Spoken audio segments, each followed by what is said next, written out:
बिस्मिल्लाहिर्रहमानिर्रहीम। अस्सलाम वालेकुम फ्रेंड, आप सब कैसे हैं? उम्मीद है आप सब खैरियत से होंगे। अल्लाह पाक आपको से तंदुरुस्ती दे, आप सदा पकाते रहें और खाते रहें। मैं हूं शेफ़ आमना और welcome to Amna food shoot.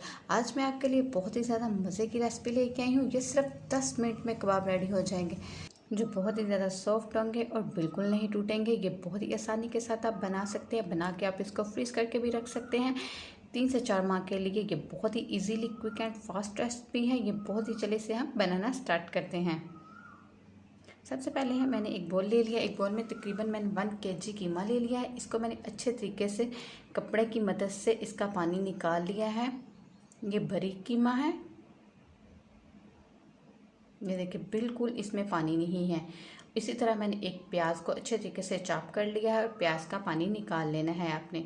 इससे कबाब बहुत ही सॉफ्ट और मज़े के बनते हैं और उससे कबाब बिल्कुल नहीं टूटते। अगर आप इस तरह प्याज का पानी निकाल लेंगे तो आपके कबाब कभी भी नहीं टूटेंगे। मैंने यहाँ पे एक अदद बड़े साइज़ का प्याज लेके उसका पानी निकाल के उसको कीमे में शामिल कर दिया है। 1 टेबलस्पून यहाँ पे अदरक का पेस्ट जाएगा, 1 टेबलस्पून लहसुन का पेस्ट, 2 टेबलस्पून यहाँ पे हम डालेंगे खुश्क कुटा हुआ धनिया और 1 टेबलस्पून कुटा हुआ ज़ीरा, 1 टेबलस्पून यहाँ पे जाएगा हरी मिर्च का पेस्ट और 2 अदद लेमन का जूस यहाँ पे हम शामिल कर देंगे। 1 टीस्पून यहाँ पे हम नमक शामिल करेंगे, हाफ टी स्पून हल्दी पाउडर, 1 टीस्पून सुरख मिर्च ऐड कर देंगे, हाफ टी स्पून यहाँ पे हम काली मिर्च ऐड कर देंगे, 1 टीस्पून गरम मसाला और 1 टीस्पून हम यहाँ पे चाट मसाला ऐड कर देंगे।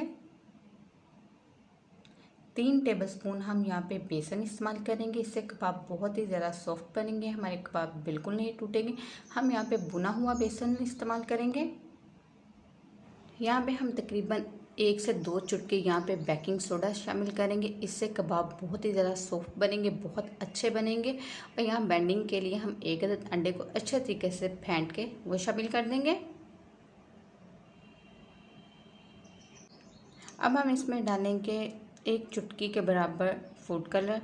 हम यहाँ पे 1 चुटकी ज़र्दा कलर डालेंगे। इससे कबाबों का कलर बहुत अच्छा आएगा। आपके कबाब जैसे आप फ्राई करते हैं जले हुए महसूस होते हैं, वो बिल्कुल नहीं होंगे। अब हम इसको अच्छे तरीके से मिक्सअप कर लेंगे। आपने 2 से 3 मिनट इसको आटे की तरह अच्छे तरीके से गूंदना है, जैसे आप आटा गूंदते हैं। इसको जितना अच्छा आप एक साथ मिक्स करेंगे उतने अच्छे आपके कबाबों की बाइंडिंग होगी, वो बिल्कुल नहीं टूटेंगे। मिक्सचर रेडी हो चुका है, ये बहुत ही सॉफ्ट और अच्छा बना है। अब बारी आती है कबाब बनाने की। सबसे पहले हम हाथों को ऑयल से अच्छे तरीके से ग्रीस कर लेंगे।